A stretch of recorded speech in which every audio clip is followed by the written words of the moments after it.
करते हैं current affairs की क्लास को शुरू। आज हम कवर करेंगे 9 सितंबर के करंट अफेयर्स को, जो कि हमारी जितने भी गवर्नमेंट एग्जाम होते हैं उन सबके लिए काफी महत्वपूर्ण क्लास रहती है। विश्व आत्महत्या रोकथाम दिवस जो है वो 10 सितंबर को मनाया जाता है। 10 सितंबर को मनाया जाता है विश्व आत्महत्या रोकथाम दिवस। क्वेश्चन में पूछ लिया था विश्व आत्महत्या रोकथाम दिवस कब मनाया जाता है, वो 10 सितंबर को मनाया जाता है। आत्महत्या के मामलों को रोकने और उसके लिए जागरूकता बढ़ाने के लिए हर साल 10 सितंबर को मनाया जाता है। विश्व आत्महत्या रोकथाम दिवस जो है ये मनाया जाता है 10 सितंबर को। इसका जो इस दिन का आयोजन यानी कि आत्महत्या रोकथाम दिवस का जो आयोजन है ये international association for suicide prevention यानी कि IASP द्वारा किया गया था। इस दिन का जो आयोजन किया गया था वो international association for suicide prevention द्वारा किया गया था। इसकी जो स्थापना है, इसकी स्थापना 2003 को विश्व स्वास्थ्य संगठन यानी कि WHO वर्ल्ड हेल्थ ऑर्गेनाइजेशन के द्वारा उसके साथ मिलकर की गई थी। इसकी स्थापना 2003 में। अगर पूछ रहा कब स्थापना की, वो 2003 में की। किसके साथ मिलकर की है? WHO के द्वारा यानी वर्ल्ड हेल्थ ऑर्गेनाइजेशन विश्व स्वास्थ्य संगठन के द्वारा इसकी की गई थी। तो इस दिन का जो आयोजन किया गया था वो international association for suicide prevention यानी IASP द्वारा किया गया था 10 सितंबर यानी विश्व आत्महत्या रोकथाम दिवस का, जो कि 10 सितंबर को मनाया जाता है। वीडियो अच्छी लगा करें लाइक शेयर एंड सब्सक्राइब जरूर कर लिया करो। ठीक है, चलते हैं अब नेक्स्ट पे। नेक्स्ट है हमारा, भारत सरकार ने आगंतुकों के लिए G20 इंडिया मोबाइल ऐप जो वो लॉन्च किया था। ये G20 जो हो रहा है इंडिया में, ये हो रहा है दिल्ली में। दिल्ली में आयोजित किया गया है भारत मंडपम में। अगर पूछ लिया कहां पे किया गया तो ये भारत मंडपम में ये किया गया है। भारत मंडपम में ये G20 सम्मेलन जो है हो रहा है। इनके लिए इन्होंने G20 India mobile app launch किया, जो किया भारत सरकार ने। भारत सरकार ने दिल्ली में G20 जो शिखर सम्मेलन है इसमें जो पहले मंत्री सहित सभी आगंतुकों के लिए एक G20 जो इंडिया मोबाइल ऐप जो वो जारी किया गया है, जो किया गया भारत सरकार की ओर से। G20 जो इंडिया ऐप है इसमें हिंदी, जर्मनी, पुर्तगाली, जापानी, इन सभी भाषाओं सहित 10 भाषाओं के शिखर सम्मेलन के बारे में पूरी जानकारी इसमें ये प्रदान की गई है इस ऐप में, जो कि भारत सरकार ने लॉन्च किया है। ऐप आयोजन स्थल का एक आभासी दौरा प्रदान करता है, जो प्रतिनिधित्व अधिकारियों, मीडिया कर्मियों और अन्य के लिए काफी सहायक होगा, जो कि क्या है भारत सरकार ने। ठीक है, अब चलते हैं नेक्स्ट पे। नेक्स्ट है हमारा, भूटान ने सभी नागरिकों के लिए स्वसंप्रभु राष्ट्रीय डिजिटल ID की शुरुआत की है, जो कि है भूटान ने। भूटान के सभी नागरिकों के लिए की गई है स्वसंप्रभु राष्ट्रीय डिजिटल ID। ये डिजिटल ID होगी। भूटान ने अपने सभी नागरिकों के लिए ब्लॉकचेन जो तकनीक है, जैसे क्रिप्टो करेंसी होती है, क्रिप्टो जो करेंसी है वो एक ब्लॉकचेन पे आधारित होती है। इसीलिए भूटान ने अपने सभी नागरिकों के लिए ब्लॉकचेन तकनीक द्वारा संचालित एक संप्रभु राष्ट्र डिजिटल ID पेश किया है, जो कि भूटान ने। नवीन राष्ट्रीयकरण डिजिटल पहचान प्रणाली यानी कि भूटानी सरकार की वाणिज्यिक और निवेश शाखा ड्रग होल्डिंग एंड इन्वेस्टमेंट द्वारा ये बनाई गई थी। उम्मीद है कि ये जो नई प्रणाली है देश की सेवाओं और पूर्ण डिजिटलीकरण की नींव के रूप में ये कार्य करेगी। ठीक है, क्वेश्चन ये था सभी नागरिकों के लिए संप्रभु राष्ट्रीय डिजिटल ID की शुरुआत किस देश ने की है, तो ये भूटान ने की है, जो कि ब्लॉकचेन तकनीक पे आधारित होगी। ठीक है, चलते हैं अब नेक्स्ट पे। नेक्स्ट है हमारा, भारत के अध्यक्षता में अफ्रीकी जो संघ है G20 का स्थायी सदस्य बन गया है। अगर पूछ रहा है तो भारत में जो G20 सम्मेलन हुआ है इसमें कौन सा देश G20 स्थायी सदस्य बना है, तो ये बना है अफ्रीकी जो संघ है, ये G20 का स्थायी सदस्य बना है, जो कि भारत की अध्यक्षता में बना है। भारत की अध्यक्षता G20 की अध्यक्षता के तहत 9 सितंबर 2023 को अफ्रीकी जो संघ है दुनिया की सबसे बड़ी अर्थव्यवस्था के समूह का एक नया स्थायी सदस्य बन गया है। 1999 में अपनी स्थापना के बाद यह प्रभावशाली गुट का पहला विस्तार है अफ्रीकी संघ का। G20 के सभी सदस्य देशों ने प्रधानमंत्री नरेंद्र मोदी के प्रस्तावों को स्वीकार कर लिया। जितने भी प्रस्ताव थे नरेंद्र मोदी के G20 जो हुआ है इसी में सारे जो प्रस्ताव उन सभी को स्वीकार कर लिया है। अफ्रीकी संघ एक महाद्वीपीय निकाय है जिसमें 55 देश जो है वो शामिल हैं अफ्रीकी संघ में। अफ्रीकी संघ। जो अफ्रीकी संघ है एक महाद्वीपीय निकाय है जिसमें 55 जो देश हैं वो शामिल हैं। ठीक है, चलते हैं अब नेक्स्ट पे। नेक्स्ट है हमारा, योगी सरकार ने नंद बाबा दूध मिशन जो है उसे लागू करने के लिए एक समिति बनाई है, जो कि बनाई है योगी सरकार। यानी ये योगी सरकार जो है यूपी गवर्नमेंट है जहाँ पे योगी सरकार चल रही है। इन्होंने नंद बाबा दूध मिशन जो है वो लागू करने की एक समिति बनाई है। उत्तर प्रदेश सरकार ने दुग्ध उत्पादकों के लिए, जो दूध का उत्पादन होता है उनके लिए दूध का उचित मूल्य सुनिश्चित करने के लिए 1000 करोड़ रुपए से नंद बाबा दूध मिशन जो है वो लागू करना शुरू कर दिया है। मिशन के संचालन की निगरानी के लिए राज्य और जिला समिति का गठन किया गया है और national institute for smart government यानी कि NISG को परियोजना प्रबंधन सलाहकार यानी कि PMC के रूप में नामित किया गया है। ठीक है, चलते हैं नेक्स्ट पे। नेक्स्ट है हमारा, खान मंत्रालय ने अपना अभियान स्वच्छता की ओर एक कदम समाप्त किया। खान मंत्रालय ने पर्यावरणीय स्थिरता और स्वच्छता को बढ़ावा देने के लिए अपने जो विशेष अभियान था उनका 2.0 स्वच्छता की ओर एक कदम और सफलतापूर्वक इन्होंने पूरा ये कर लिया है।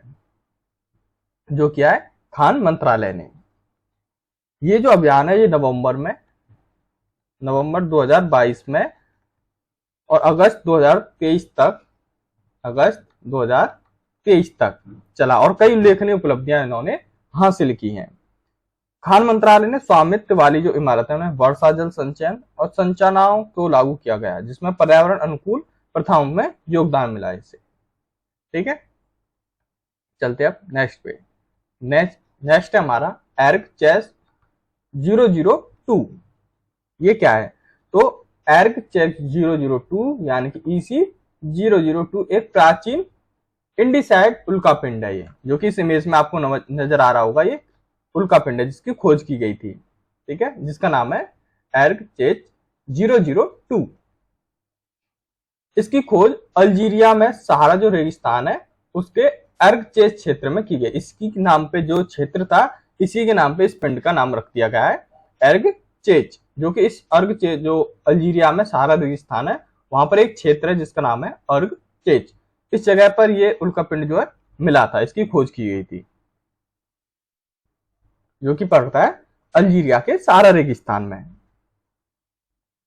ऐसा माना जाता है कि ये 4.566 अरब वर्ष से अधिक पुराने प्रोटोप्लेनेट का एक टुकड़ा है और इसे पृथ्वी पर सबसे पुराना ज्ञात ज्वालामुखी चट्टान से माना जा रहा है, इस उल्कापिंड को, जो कि इस इमेज में आपको नजर आ रहा है। ठीक है, चलिए अब चलते हैं नेक्स्ट पे।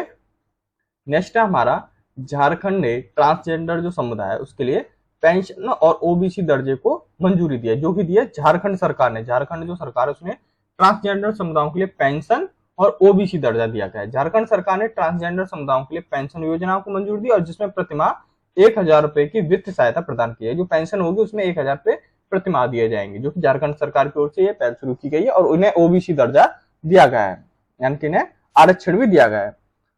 अतिरिक्त लाभ के लिए झारखंड में ट्रांसजेंडर जो व्यक्ति हैं उनको भी पिछड़ा वर्ग श्रेणी में शामिल किया जाएगा। पेंशन योजना का लाभ उठाने के लिए ट्रांसजेंडरों को उपायुक्त कार्यालय के एक प्रमाण पत्र प्राप्त करना जरूरी रहेगा इसमें। ठीक है, चलते हैं नेक्स्ट पे। नेक्स्ट है हमारा, भारत बांग्लादेश ने द्विपक्षीय जो बैठक हुई थी उसके बाद 3 समझौता ज्ञापनों पर हस्ताक्षर किए गए। द्विपक्षीय जो बैठक हुई है भारत बांग्लादेश की उसमें 3 समझौतों पर हस्ताक्षर किए गए। प्रधानमंत्री नरेंद्र मोदी और बांग्लादेश के समकक्ष शेख हसीना, जो कि इस इमेज में नजर आ रही है, इनका नाम है शेख हसीना और ये भारत के प्रधानमंत्री नरेंद्र मोदी, इन्होंने 8 सितंबर को 3 समझौते ज्ञापनों पर हस्ताक्षर किए हैं, जो कि NPCI और बांग्लादेश बैंक के बीच डिजिटल भुगतान पर समझौता ज्ञापन पर हस्ताक्षर किए गए। ठीक है, और एक अन्य समझौता ज्ञापन भारत और बांग्लादेश के बीच सांस्कृतिक आदान प्रदान कार्यक्रम के नवीनीकरण पर केंद्रित है, ये दूसरा समझौता। और तीसरा है कृषि अनुसंधान सहयोग के लिए, यानी कि ICAR और BARC के बीच तीसरे समझौते ज्ञापन पर हस्ताक्षर किए गए। 3 समझौता हुए भारत और बांग्लादेश के द्विपक्षीय बैठक में, जो कि 8 सितंबर को शेख हसीना और भारत के प्रधानमंत्री नरेंद्र मोदी के बीच में ये एग्रीमेंट किया गया है। ठीक है, अब चलते हैं नेक्स्ट पे। नेक्स्ट है हमारा इलाहाबाद हाईकोर्ट वयस्क अपनी पसंद से व्यक्तियों के साथ शादी करने के लिए स्वतंत्र है। ये हाईकोर्ट ने कहा है, इलाहाबाद के हाईकोर्ट ने। इलाहाबाद उच्च न्यायालय ने कहा है कि एक वयस्क अपनी पसंद के व्यक्ति के साथ शादी करने या उसके साथ रहने के लिए स्वतंत्र है और उनके माता पिता या उनकी ओर से कोई भी साथी चुनने की उनकी स्वतंत्रता के अधिकार के हस्तक्षेप नहीं कर सकता है। इसमें ये इलाहाबाद हाईकोर्ट ने कहा है।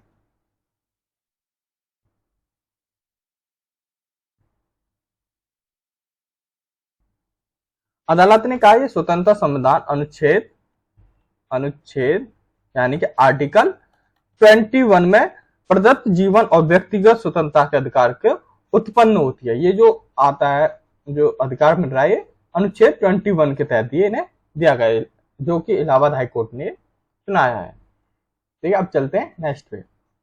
नेक्स्ट में बात करते हैं अफ्रीकी संघ एयू के बारे में। अफ्रीकी संघ एयू है क्या? तो अफ्रीकी संघ अफ्रीका में स्थित 55 सदस्य देशों का एक महाद्वीपीय संघ है, जो कि एयू की स्थापना 26 मई 2001 को आदिस अबाब में हुई थी और 9 जुलाई 2002 को डरबन में शुरू किया गया था। ये कहां शुरू किया गया था? डरबन में शुरू किया गया था 9 जुलाई 2002 को। एयू की प्राथमिकता कामकाजी भाषाओं में, इसकी जो प्राथमिकता है इसकी जो कामकाजी भाषाओं में वो अरबी, अंग्रेजी, फ्रेंच, पुर्तगाली और स्पेनिश और स्वाहिली, इनमें ये शामिल है। इसकी जो कामकाजी जो भाषा है वो अरबी, अंग्रेजी, फ्रेंच, पुर्तगाली, स्पेनिश और स्वाहिली इसमें शामिल है। एयू का सचिवालय जो वो अफ्रीकी संघ आयोग अदीस अबाबा में स्थित है। इसका जो सचिवालय है वो कहां पर है? वो अदीस अबाबा में है। ये वाला अदीस अबाबा, इसमें स्थित है इसका सचिवालय एयू का, अफ्रीकी संघ एयू का। ठीक है, अब चलते हैं नेक्स्ट पे। नेक्स्ट है हमारा उड़ीसा के मुख्यमंत्री पटनायक ने 181 मोबाइल पशु चिकित्सक वाहनों को हरी झंडी इन्होंने दिखाई है, यानी कि इन्होंने ये रिलीज किए 181 मोबाइल पशु चिकित्सालय वाहन। उड़ीसा के मुख्यमंत्री यानी कि उनका नाम है नवीन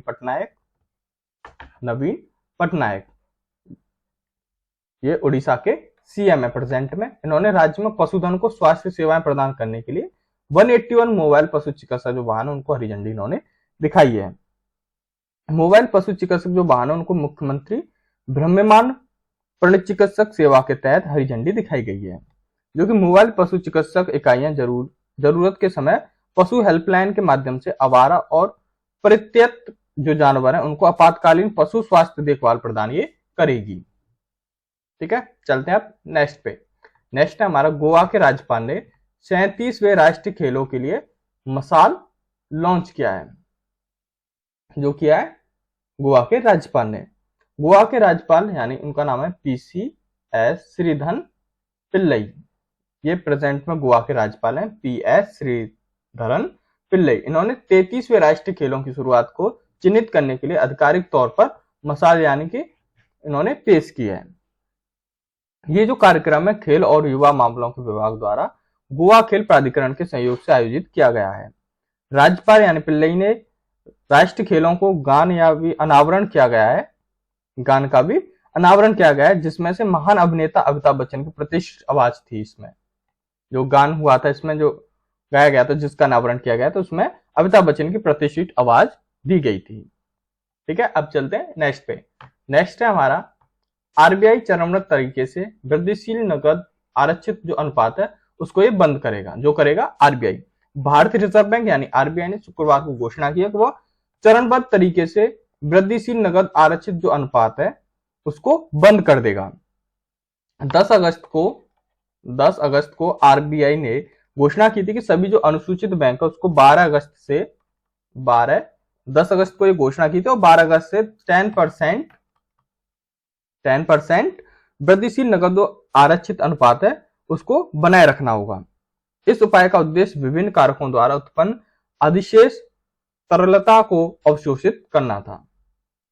ठीक है, चलते अब नेक्स्ट पे।